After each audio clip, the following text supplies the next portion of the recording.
Fala, gente, começando aqui a nossa transmissão ao vivo. Vou esperar vocês entrarem para a gente começar aqui a conversar, bater um papo. Vamos fazer um balanço sobre as mobilizações, as ações antifascistas, antirracistas do dia de hoje, tá?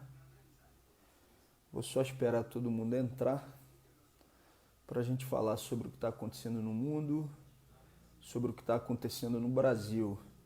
Vocês sempre têm reclamado que tem um chiado no fundo. Hoje eu coloquei aqui um fonezinho para ver se melhora. Estão ouvindo aquele chiado? Ou tá legal aqui, tá dando para ouvir bem? Me deem notícia aí, por favor. Bastante gente aqui entrando. Como é que tá aí meu áudio para vocês, pessoal? Vocês sabem que eu estou em São Paulo nesse momento. Fui hoje lá no Largo da Batata, né? Um ato muito potente, né? Uma mobilização muito forte. Que também a gente tem notícias muito forte no Rio de Janeiro, muito forte em Brasília, muito forte em Porto Alegre. Só me deem notícias como é que vocês estão me ouvindo aí, como é que está o meu áudio para vocês. Se tá ruim, se tá com aquele chiado ainda ou não, se vocês estão me ouvindo legal. Anne Max Angel, é Max Angel, Viana tá aqui, tá dizendo que o som tá ótimo, obrigado, Anne. O Luz do Sol tá dizendo que o som tá um pouco baixo, aumentei aqui um pouquinho mais. Paula Ramos tá legal, a Márcia Zanovelli também tá aqui com a gente, obrigado pela tua mensagem. A Valéria Morim também dizendo que o áudio tá legal. A Juliana tá dizendo que melhorou o som com fone, que bom. Só vou esperar estabilizar aqui, tá, gente? O número de pessoas acompanhando a nossa transmissão, passando agora de 700 pessoas. Quando estabilizar, eu começo a fazer esse balanço aqui com vocês. O Felipe Lins está dizendo também que tá legal o áudio. Zelma Fernandes, obrigado. Marcelo Antunes também. Que bom, que bom. Vamos começar a conversar já já. Vão me dando notícia de onde vocês estão falando também, se teve mobilização. Passamos aqui de 800 pessoas aqui na nossa transmissão. Se teve, se não teve, como é que foi, né? É importante porque a gente vai sempre atualizando os dados, fazendo um balanço das mobilizações, e vocês é quem tem a capacidade, com a visão que tem nas suas regiões, em dar essa notícia para a gente. Está subindo ainda aqui o número de pessoas na transmissão. A gente já tem mais de 900 pessoas. Vou só esperar mais um pouquinho. Estabilizou. A gente começa a fazer um balanço sobre os atos de hoje, os atos antirracistas, antifascistas e o que está acontecendo no Brasil, né? Paula Ramos está falando de Brasília no DF, que foi o primeiro ato do dia, né? Uma forte mobilização hoje em Brasília, né, Paula? Vi as fotos, recebi as notícias. A gente passou de 1000 pessoas aqui acompanhando a transmissão. Vou aguardar só mais um pouquinho para a gente estabilizar o número de pessoas acompanhando. A Maria está falando lá de Ribeirão Preto, São Paulo. Está dizendo que houve ontem, no dia 6. Sofia Bittencourt está dizendo que em Belo Horizonte foi muito forte e lindo. Tatiana Silvares Kircher está falando que o som está bacana. Ruth Barros está falando lá de Valença, Rio de Janeiro, que bom. Passamos aqui de 1.100 pessoas acompanhando. Estava falando para o pessoal que está entrando agora. Eu estou só esperando estabilizar a entrada das pessoas para a gente começar a fazer um balanço dos atos de hoje e de tudo que está acontecendo no Brasil, tá certo? Atos que são uma reação às ações genocidas do governo de Jair Bolsonaro e que são atos também que ganham força contra o racismo estrutural, que é uma realidade no meu estado, no estado do Rio de Janeiro, é uma realidade em todo o território nacional. O que está acontecendo nos Estados Unidos, é claro, tem influência sobre o que está acontecendo nas mais variadas partes do mundo. E no Brasil, aquilo que acontece cotidianamente nas periferias, na autorização para matar, que normalmente é dada pelo Estado da juventude negra, da juventude preta brasileira. Vamos lá. E é exatamente contra isso que brasileiros e brasileiras estão reagindo nesse momento histórico importante de reação ao governo de Jair Bolsonaro. O governo de Jair Bolsonaro está matando os brasileiros e brasileiras e amplia a sua ação para o fechamento de regime. E eu queria começar fazendo uma análise com vocês. Até semana passada, a gente discutia no Brasil a inação. E vocês cobravam, e com toda razão, o fato de que a gente tinha uma oposição ao governo de Jair Bolsonaro cambaleante e que não dava mais para contar exclusivamente com as notas de repúdio. E o que se sentia era o governo de Jair Bolsonaro avançando. Notas de repúdio sendo colocadas, sendo firmadas, sendo assinadas, sendo publicizadas, e ele avançando com a sua política de fechamento de regime, botando o chefe de gabinete de segurança institucional para fazer ameaça explícita, ele mesmo fazendo, o filho fazendo, e tocando uma política de morte no que diz respeito à prevenção e aos cuidados com os doentes no que diz respeito ao coronavírus.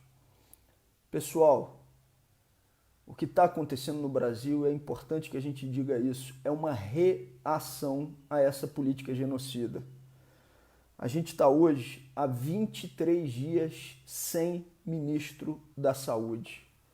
Isso não está acontecendo em lugar nenhum do mundo, nenhum. Vocês viram que o próprio aliado de Jair Bolsonaro, o senhor Donald Trump, vai a público para dizer que se eles tivessem feito nos Estados Unidos o que o Brasil está fazendo e o que a Suécia está fazendo, que aqui tinha um número de mortes muito maior, lá, né, nos Estados Unidos. 23 dias sem ministro da Saúde. Isso é uma política para matar as pessoas. O Ministério da Saúde, dos recursos disponibilizados, dos bilhões disponibilizados para o combate ao coronavírus e para o atendimento aos doentes, só desembolsou, essa é uma notícia de poucos dias, 10% dos recursos para as ações para o atendimento aos doentes e para combater o coronavírus. No meio de uma pandemia, um presidente da República que segura os recursos, ele está fazendo uma política de morte. É isso que a gente não pode deixar de dizer. Então, se tem algum responsável pela ampliação dos casos de coronavírus no Brasil, esse alguém é o senhor Jair Bolsonaro, é o seu governo. A partir de uma política de morte, ele amplia a contaminação, ele amplia a dificuldade do acesso aos recursos para as famílias. Mas ele é o único responsável? Não. E acho que é o momento também da gente fazer aqui uma cobrança importante. Vocês lembram que há alguns dias eu falava sobre o veto de Jair Bolsonaro a vários trabalhadores que podiam receber o auxílio emergencial, entre eles aqueles que são vendedores por aplicativo, transportadores escolares. Hoje, aqui no Largo da Batata, tinha lá um grupo de vendedores de aplicativos que estão se organizando e se articulando e dizendo que são antifascistas e antirracistas também. Essa é uma movimentação relevante, importante, né? Importantíssima. Até agora, o senhor Rodrigo Maia e o senhor Alcolumbre não colocaram em votação, não chamaram a sessão do Congresso Nacional, que essa é a prerrogativa do senhor Alcolumbre, para derrubar esse veto de Jair Bolsonaro. Se as pessoas não tiverem acesso e não receberem o auxílio, é claro que fica cada vez mais difícil o isolamento social. Muitas das pessoas que estavam hoje nas manifestações no Brasil são vítimas permanentes da política genocida do Estado brasileiro, mas além disso, elas não estão conseguindo cumprir a quarentena, o isolamento social por uma política deliberada de boicote por parte do governo federal. Por que o Congresso Nacional não marca a sessão e derruba esse veto de Jair Bolsonaro, ampliando o acesso do auxílio emergencial para tantas famílias, para tantas pessoas? E tem mais.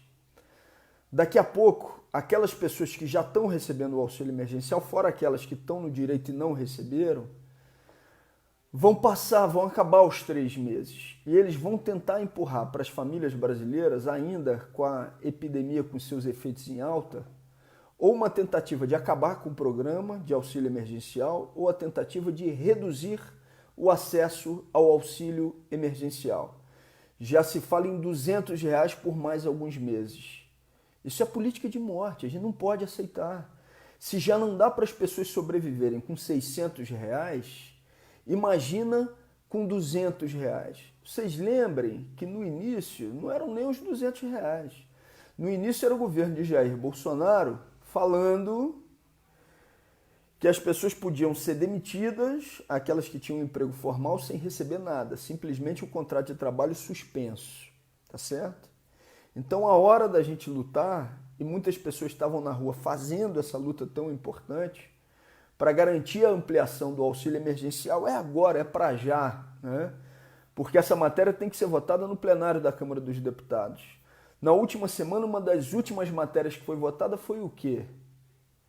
Foi ampliar a possibilidade de emissoras nacionais de TV fazerem sorteios.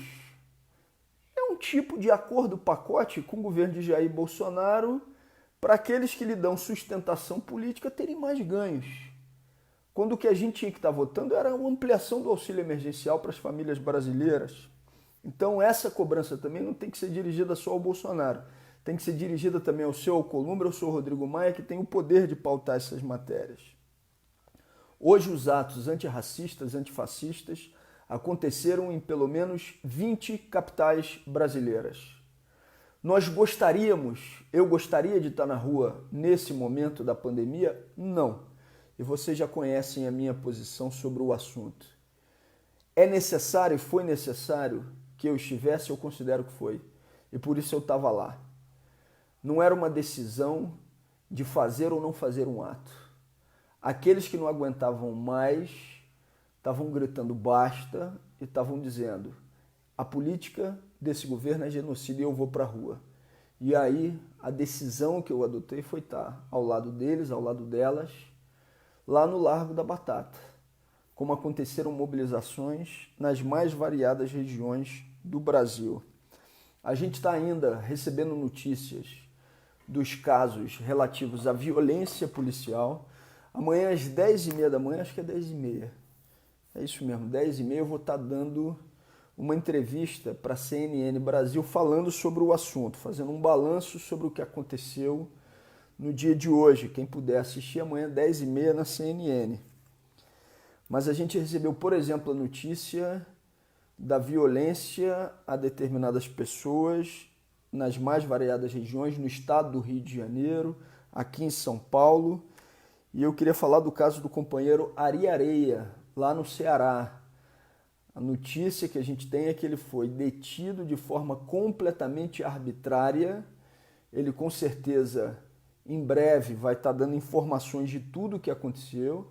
As câmeras inclusive demonstram que ele estava caminhando quando ele foi abordado e levado para uma operação, para uma delegacia. A gente ainda não tem todas as notícias, sem qualquer motivo. O nome disso é intimidação.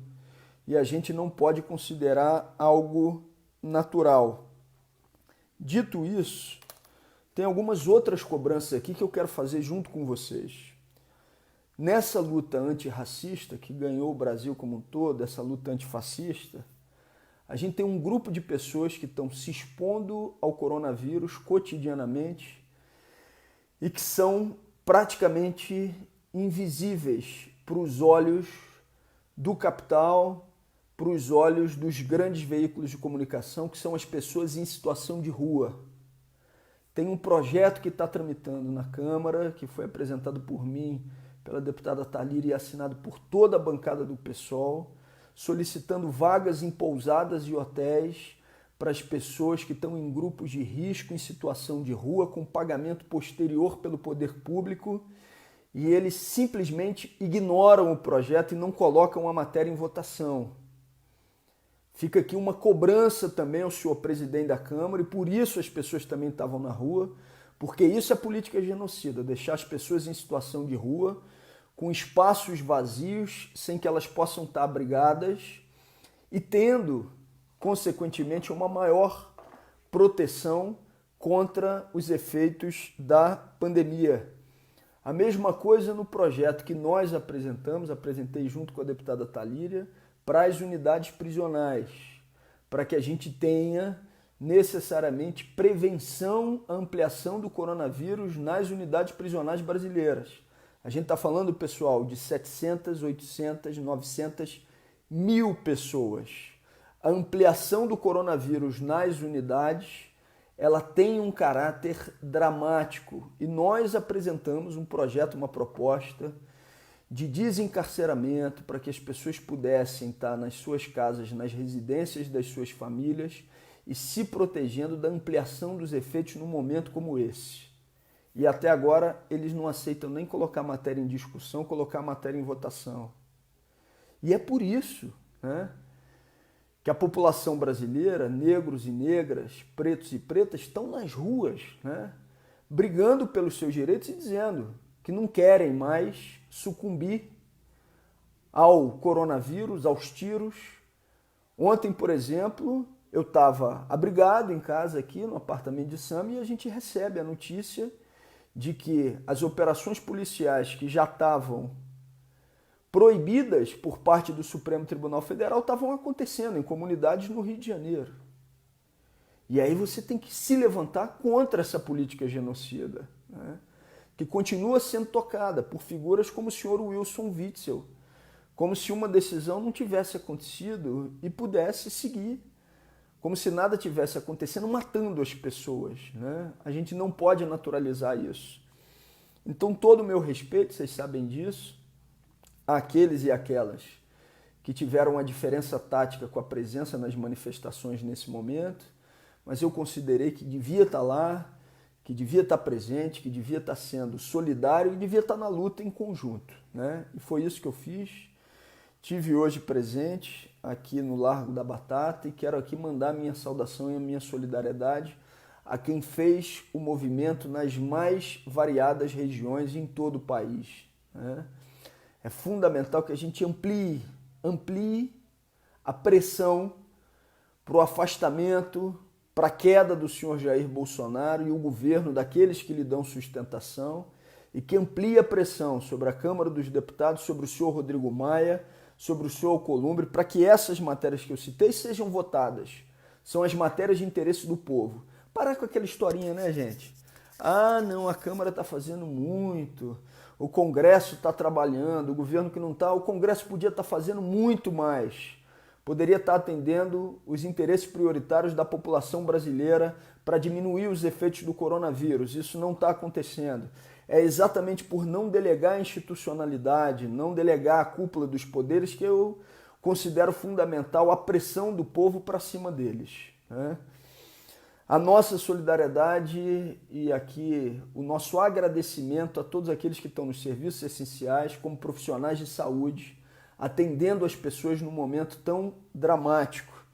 E também a nossa solidariedade, os nossos sentimentos, às famílias de quem perdeu pessoas para o coronavírus.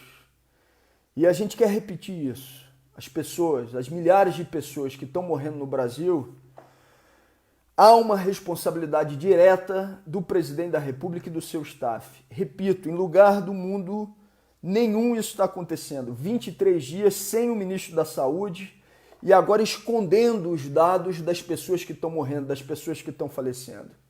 A presença na rua tem uma motivação. que é uma motivação de não aceitar a morte que está sendo operada pelo governo federal como um fato consumado. Pelo menos 20 capitais e atos aconteceram nas mais variadas regiões brasileiras. E eu quero terminar aqui repetindo o que eu comecei dizendo. Há 2 semanas atrás, a discussão era sobre a inação. A esquerda que não trabalha, a oposição que só fica na nota de repúdio.